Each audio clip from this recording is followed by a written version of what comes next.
तो दोस्तों आज हम फिर से आपके लिए लेकर आए हैं आज दिन भर की सभी ताजा बड़ी खबरें। फटाफट इस वीडियो में आपको बताने वाले हैं, तो वीडियो को अंत तक जरूर देखें। अगर आप भी चाहते हैं कि तबलीगी जमात पर मीडिया द्वारा लगाए गए गंभीर आरोप फर्जी और गलत हैं, तो हमारी वीडियो को लाइक करके अपना समर्थन जरूर दें। इसी बीच आपको अपडेट करा दें कि भारत में कोरोना वायरस के मरीजों की संख्या कितनी पहुंची है। जी दोस्तों, आपको बता दें कि इस महामारी के मरीजों की संख्या भारत में पहुंच चुकी है 37,776। वहीं 10,018 लोग इस महामारी से भारत में ठीक हो चुके हैं। वहीं 1,223 लोगों ने इस महामारी से भारत में अपनी जान दे दी है। तो ये काफ़ी बड़ा अपडेट है कोरोना वायरस को लेकर।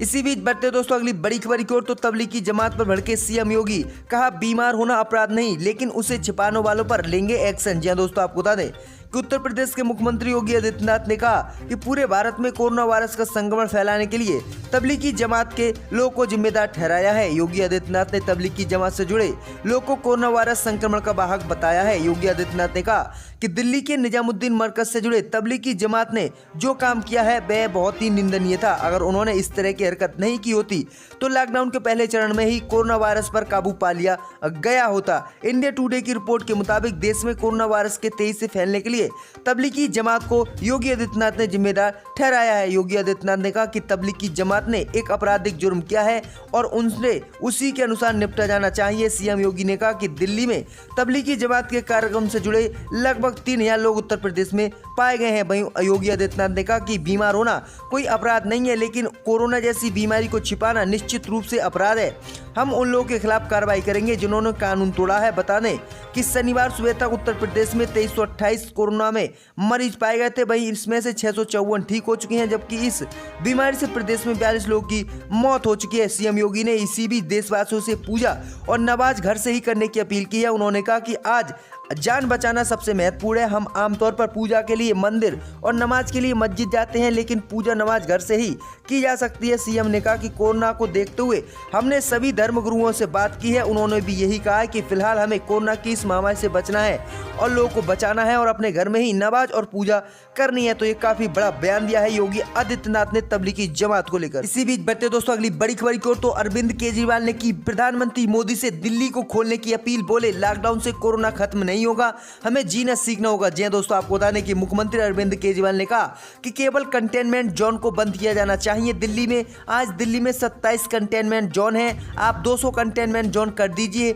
250 कर दीजिए, लेकिन बाकी दिल्ली को तो खोल दीजिए, बाकी अर्थव्यवस्था को खोल दीजिए। उन्होंने कहा कि ऐसा नहीं है कि केंद्र ने सिर्फ दिल्ली से भेदभाव किया है, आज सभी मेट्रो शहर रेड जोन में है। उन्होंने कहा कि इस लॉकडाउन में हमने कोरोना हॉस्पिटल बना लिए, लैब बना लिए, आज हमारे पास पर्याप्त टेस्टिंग किट है और पीपी किट मौजूद है। आज दिल्ली कोरोना से लड़ने के लिए पूरी तरह तैयार है। केजरीवाल ने कहा कि लॉकडाउन केंद्र सरकार का सबसे सराहनीय कदम है, लेकिन लॉकडाउन से कोरोना पूरी तरह खत्म नहीं होगा। उन्होंने कहा कि इसे खत्म करने के लिए सभी को एक साथ आना होगा। देश भर से कोरोना को खत्म करने के लिए सभी जगह एक जैसी तैयारी करनी होगी, सभी जगह अच्छे से अच्छे अस्पताल और स्वास्थ्य सुविधाएं उपलब्ध करानी होगी। मुख्यमंत्री ने कहा कि यह महामारी दुनिया के लिए नहीं है, किसी के पास इससे निपटने का तजुर्बा ही नहीं है, हर कोई अपने ढंग से इस बीमारी से जंग लड़ रहा है। उन्होंने कहा कि आजादी के 70 साल में भारत ने स्वास्थ्य के क्षेत्र में जो गलतियां की हैं, कोरोना वायरस ने उन्हें उजागर कर दिया है। अब हमें इस पर गंभीरता से सोचना होगा। तो ये काफी बड़ा बयान दिया है अरविंद केजरीवाल ने और दिल्ली को जो है पूरी तरह से खोलने की केंद्र की मोदी सरकार से अपील की है। इसी बीच बढ़ते दोस्तों अगली बड़ी खबर की ओर। तो श्रमिक ट्रेन में किराया लेने पर नाराज हुए सीएम हेमंत सोरेन, कहा मजदूरों के साथ हो रहा है अन्याय। जी दोस्तों, आपको बता दें कि पूरे में 1 महीने से अधिक समय से लॉकडाउन है, जिसकी वजह से दूसरे राज्यों में प्रवासी मजदूर फंसे हुए हैं, जिनको राहत देते हुए गृह मंत्रालय ने उनके राज्य भेजने के लिए कुछ स्पेशल ट्रेन चलाने की अनुमति दे दी है। इन ट्रेनों ने इन प्रवासी मजदूरों को वापस ले जाने पर किराया भी वसूला है, जिस पर झारखंड के मुख्यमंत्री हेमंत सोरेन ने आपत्ति जताई है। साथ ही केंद्र सरकार से इस फैसले पर पुनर्विचार करने को कहा है। रेलवे के फैसले पर हेमंत सोरेन ने ट्वीट करते हुए लिखा कि ये वाकई दुखद है, केंद्र सरकार को इस फैसले पर पुनर्विचार करना चाहिए। आपदा की इस घड़ी में अपने घर वापस लौट रहे श्रमिक प्रवासी मजदूरों को साथियों के साथ ये अन्याय किया जा रहा है। आपको बता दें कि सबसे पहले रेलवे ने झारखंड के मजदूरों के लिए शुक्रवार को स्पेशल ट्रेन चलाई थी, जो हैदराबाद से चलकर हटिया थी। इस ट्रेन के 24 डिब्बों में 1200 मजदूर बैठाए गए थे। वहीं आपको बता दें इन सभी से किराया वसूला गया है, जिस पर हेमंत सोरेन ने नाराजगी जताई है। इसी बीच बढ़ते हैं दोस्तों अगली बड़ी खबर की ओर। तो सीएम भूपेश बघेल ने रेल मंत्री को लिखा पत्र, श्रमिकों के लिए मांगी 28 ट्रेनें। जी हां दोस्तों, आपको बता दें कि मुख्यमंत्री भूपेश बघेल ने रेल मंत्री पीयूष गोयल को पत्र लिखकर उनसे छत्तीसगढ़ के प्रवासी मजदूरों की वापसी के लिए देश के विभिन्न शहरों से 28 ट्रेनों को चलाने का अनुरोध किया है। भूपेश बघेल ने रेल मंत्री पीयूष गोयल को पत्र लिखकर राज्य के विभिन्न हिस्सों में फंसे श्रमिक मजदूरों की वापसी के लिए चलाई गई ट्रेनों का स्वागत किया है। उन्होंने इस श्रमिकों को रेलवे द्वारा निःशुल्क यात्रा कराए जाने का अनुरोध भी किया है। वहीं मुख्यमंत्री भूपेश बघेल ने इस पत्र में जम्मू कश्मीर से रायपुर और बड़े बड़े शहरों से रायपुर ट्रेनें चलाने का अनुरोध किया है। उन्होंने पत्र में पीयूष गोयल से मानवीय आधार पर रेलवे द्वारा ट्रेनों के संचालन की निःशुल्क व्यवस्था करने और ट्रेनों के संचालन के लिए जल्द से जल्द तारीख और समय तय करने का वह आग्रह किया है। भूपेश बघेल ने कहा कि रेलवे बोर्ड को द्वारा 1 मई को जारी पत्र के अनुसार स्लीपर मेल एक्सप्रेस ट्रेन के लिए शुल्क निर्धारित किया गया है, जो कि उचित नहीं है, क्योंकि सभी प्रवासी श्रमिक लॉकडाउन के कारण फंसे हुए हैं और पीड़ित हैं। उनके पास कोई भी रुपया नहीं है, इसीलिए रेलवे बिल्कुल निःशुल्क यात्रा कराए। तो ये काफी बड़ा बयान दिया है भूपेश बघेल ने। इसी बीच बढ़ते हैं दोस्तों अगली बड़ी खबर की ओर। तो कांग्रेस का मोदी सरकार पर हमला, कहा लॉकडाउन से बाहर निकलने का बताएं तरीका। जी हां दोस्तों, आपको बता दें कि महामारी को फैलने से रोकने के लिए लगाए गए लॉकडाउन 3 के बाद अब कांग्रेस ने केंद्र की मोदी सरकार पर हमला बोला है। कांग्रेस की तरफ से केंद्र सरकार से पूछा गया है कि वह लोगों को लॉकडाउन से बाहर निकलने का प्लान बताए। कांग्रेस के प्रवक्ता रणदीप सुरजेवाला ने कहा कि सरकार बताए कि वह कोरोना वायरस और अर्थव्यवस्था से निपटने के लिए क्या करने वाली है। कांग्रेस ने लॉकडाउन की मियाद 17 मई तक बढ़ाए जाने को लेकर प्रधानमंत्री मोदी से सवाल किया है और कहा है कि ये पूरी तरह से कब खत्म होगा। रणदीप सुरजेवाला ने सरकार से आग्रह किया है कि प्रवासी मजदूरों से किराया लिए बगैर उन्हें उनके घर रेलगाड़ियों से भेजने की व्यवस्था की जाए और उनसे किसी भी तरह का कोई किराया नहीं वसूला जाए। इस दौरान उन्होंने किसानों, सूक्ष्म लघु व मध्यम उद्योगों की इकाइयों और वेतनभोगी वर्ग को राहत देने के लिए केंद्र की मोदी सरकार से तुरंत राहत पैकेज की घोषणा करने के लिए कहा है। वीडियो कॉन्फ्रेंसिंग के जरिए पत्रकारों से बात करते हुए रणदीप सुरजेवाला ने कहा कि गृह मंत्रालय ने शुक्रवार शाम आदेश जारी कर 17 मई तक लॉकडाउन का तीसरा चरण लागू कर दिया है। इस दौरान न प्रधानमंत्री सामने आए, न राष्ट्र को संबोधित किया और न गृह मंत्री आए। यहां तक कि कोई अधिकारी भी सामने नहीं आया है, आया तो केवल एक आधिकारिक आदेश। सुरजेवाला ने इस दौरान सरकार से एक साथ कई सवाल भी किए हैं, जैसे कि लॉकडाउन के तीसरे चरण के पीछे क्या लक्ष्य और रणनीति है, लॉकडाउन आगे का क्या रास्ता है, क्या लॉकडाउन 30 आखिरी है, क्या 17 मई को लॉकडाउन 3 खत्म हो जाएगा, क्या लॉकडाउन 4 और लॉकडाउन 5 भी आने वाले हैं, लॉकडाउन पूरी तरह खत्म कब होगा। तो ये सवाल जो है कांग्रेस की तरफ से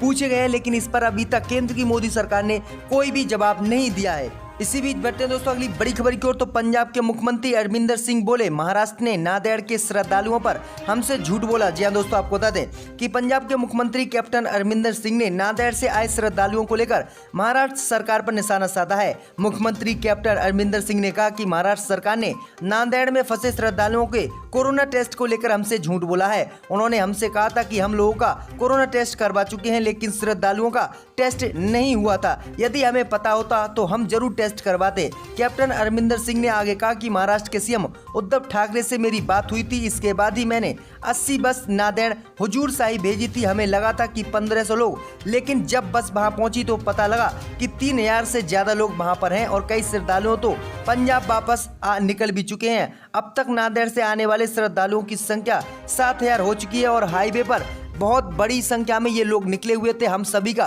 टेस्ट करा रहे हैं। वहीं उन्होंने कहा कि हमसे महाराष्ट्र सरकार ने झूठ बोला था कि हमने जो है इनका सभी का कोरोना टेस्ट करवा लिया है।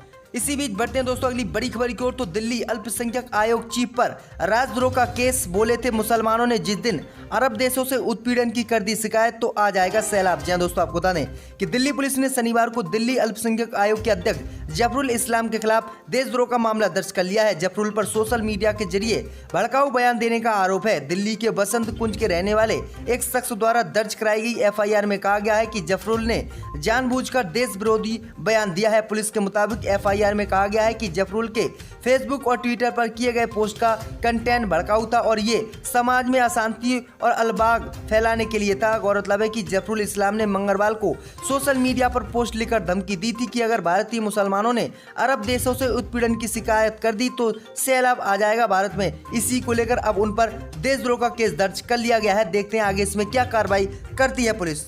इसी बीच बढ़ते हैं दोस्तों अगली बड़ी खबर की ओर। तो 3 हफ्ते बाद नजर आए नॉर्थ कोरिया के तानाशाह किम जोंग फर्टिलाइजर फैक्ट्री का रिबन काटने पहुंचे। जी हां दोस्तों, आपको बता दें कि अपने स्वास्थ्य पर लग रही तमाम तरह की अटकलों पर विराम लगाते हुए नॉर्थ कोरिया के तानाशाह किम जोंग उन सार्वजनिक तौर पर सबके सामने आ गए हैं। 3 हफ्तों बाद किम अपनी जनता के सामने आए हैं।